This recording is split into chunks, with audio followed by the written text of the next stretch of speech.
Eto guys, yung power station na pwedeng pataasin yung kanyang battery capacity para mas matagal siyang malobat, na kayang paganahin na rin yung buong bahay. At susubukan natin dito sa isang 1 HP or 1 horsepower na portable aircon. Kung ilang oras ka siyang malobat or tatagal nga ba siya dito sa power station na ito. Eto guys, yung pinakabagong power station ng Bluetti, ito yung AC200L. Yung kanyang battery capacity is 2048 watt-hour. Lithium iron phosphate na rin, kaya medyo makunat din malobat. And bago natin pag-usapan yung kanyang performance, ay tingnan mo natin yung kanyang mga features dito sa labas. Narito sa taas yung kanyang dalawang handle. Wala na rin siya ditong wireless charging pad, pero okay lang naman kasi hindi naman gano'ng nagagamit yung wireless charging.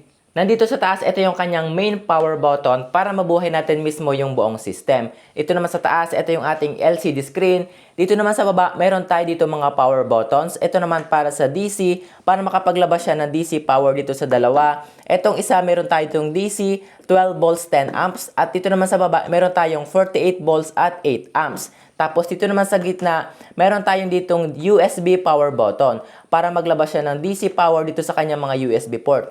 Meron ditong isang Type-C port, merong 100 watts. Dito naman sa gilid pa, another Type-C port, 100 watts pa din.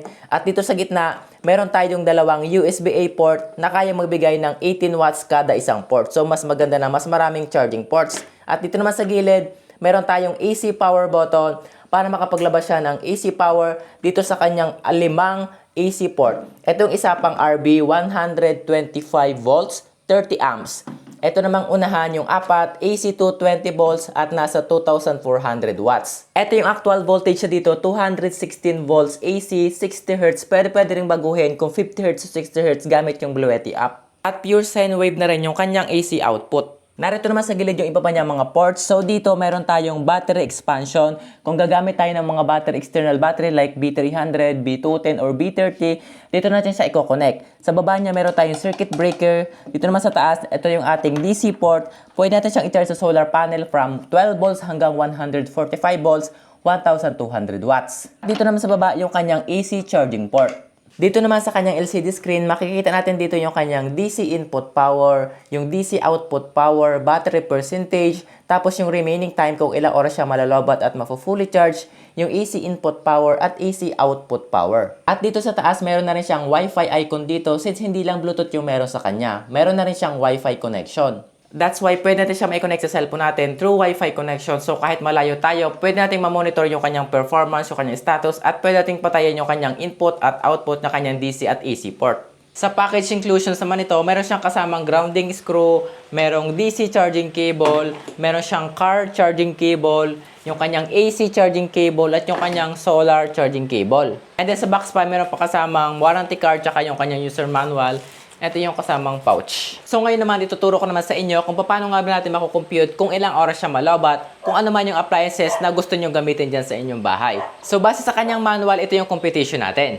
Para makuha natin yung kanyang operation time or kung ilang oras siya gagana, i-multiply natin yung kanyang capacity na 2,048 watt-hour sa kanyang depth of discharge na nasa 95% base yun sa kanyang manual. And then, i-multiply naman natin sa efficiency ng kanyang inverter na nasa 93%. And now, i-divide natin sa power ng ating appliances na gagamitin at i-add natin yung self-consumption nitong AC200L which is nasa 12 watts. Kaya kung sakaling 40 watts na electric pan yung gagamitin natin, ay kaya gumana ng power station ito sa loob ng 34 hours.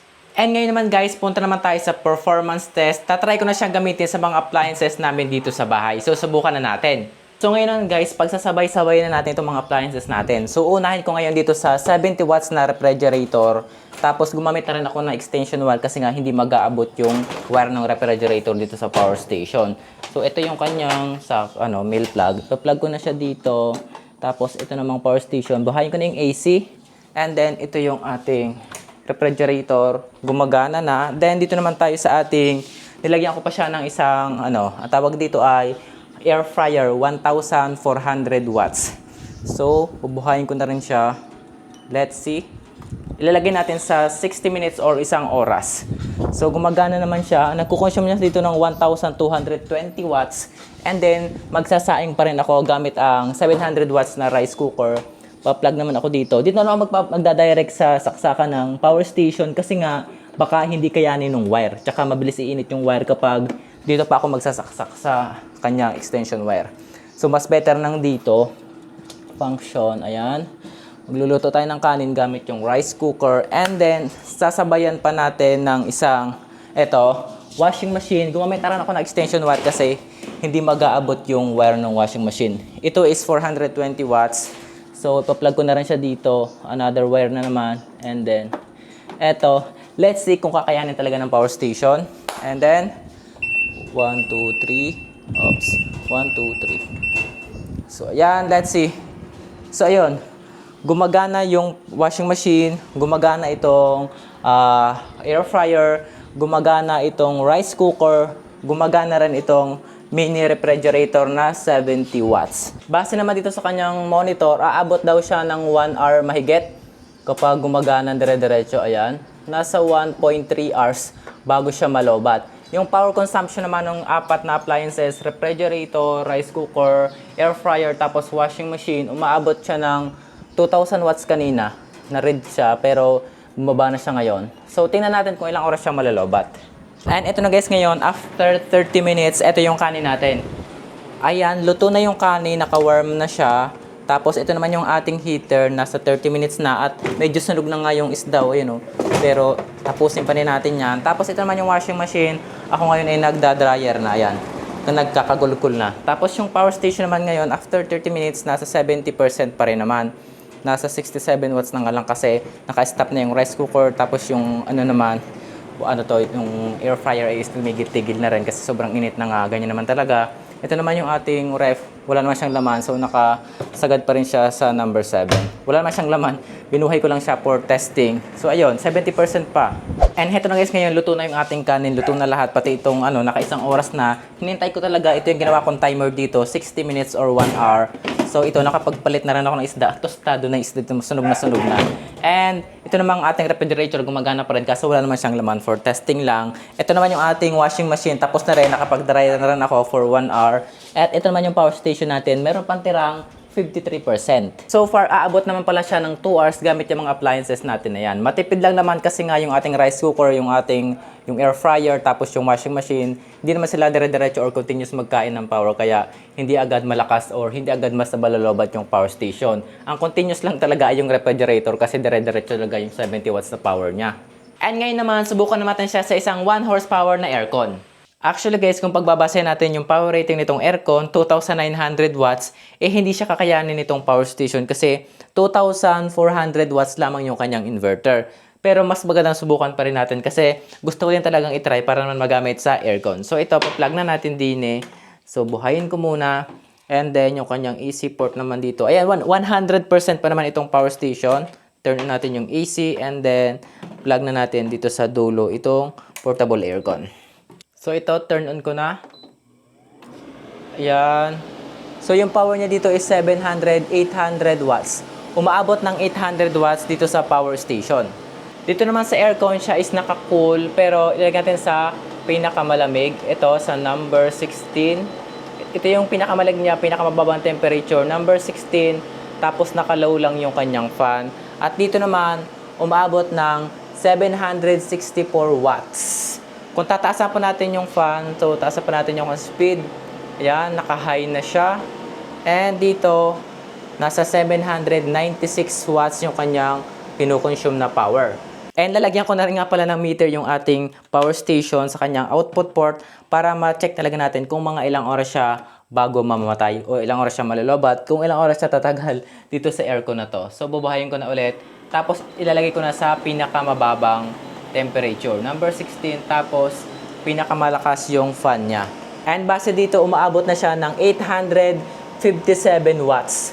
Ganyan na siya kalakas. At dito naman sa meter, nasa 842 watts. So magkaiba sila.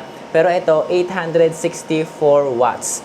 So tingnan na lang natin mamaya or bukas kung mga ilang oras siya tatagal. Base dito, aabot daw siya ng 2 oras bago malobat. Pero excited na rin ako kung talagang tatagal siya para mas magamit naman ng maayos dito sa bahay. And heto na guys, ngayon yung ating power station at yung ating aircon.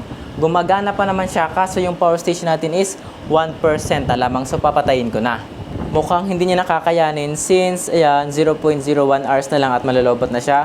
So papatayin ko na, ayan, patayin na yung aircon natin. At eto naman yung ating meter. Sa tingin nyo ba ilang oras siya umabot? So base dito sa meter, umabot naman siya dito ng 2 hours and 2 minutes Matagal pa siya ng malolobat kasi nga mayroon pa yung 1%.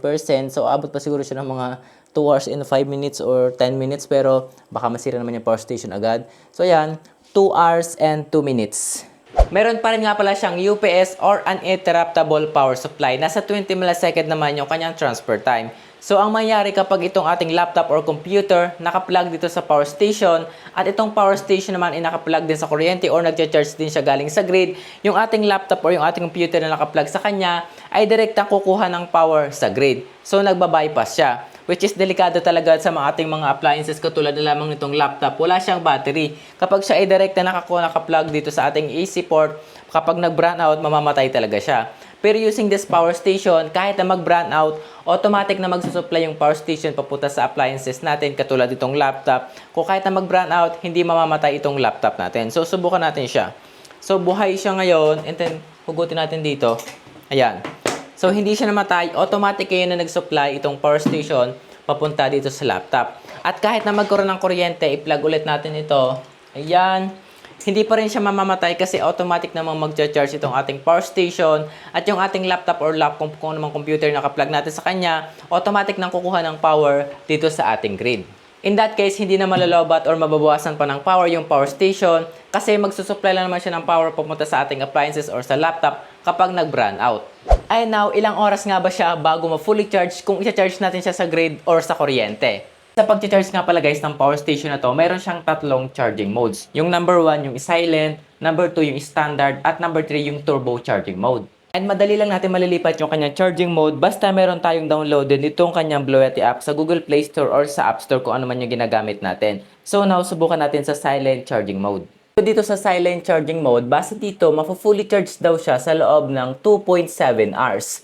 At kumukonsume naman siya ng nasa 812 watts. And now, try naman natin sa standard charging mode. So dito sa standard, medyo lalakas ng power yung makukuha ng Bluetti power station. That's why mas mabilis siya mafu-fully charge. Dito kumukuha siya ng 1 kilowatt mahigit. At base dito, mafu-fully charge daw siya sa loob ng 2 hours. And now, try naman natin dito sa ating turbo charging mode. Dito sa turbo charging mode, mas malakas na yung power na kaya niyong kunin. That's why mas mabilis siyang mafu-fully charge. And actually guys, hindi lang yung turbo charging mode yung pinakamabilis na charging niya. Mayroon pa rin tayong magagawa dito para mas mabilis siyang ma-fully charge. Kasi dito sa kanyang Bluetti app, pwede nating baguhin yung kanyang charging current para mas mabilis or mas malakas yung power na mapupunta dito. Dito sa setting ng ating Bluetti app, pwede pa nating mabago yung kanyang charging current. Dito sa maximum grid input current. So dito naka-default siya sa 5 amps or nasa 1 kilowatt din yan or 1,100 watts. Pero pwede natin siyang ilagay up to 10 amps or nasa 2,200 watts din siya. So, mas malakas na yon.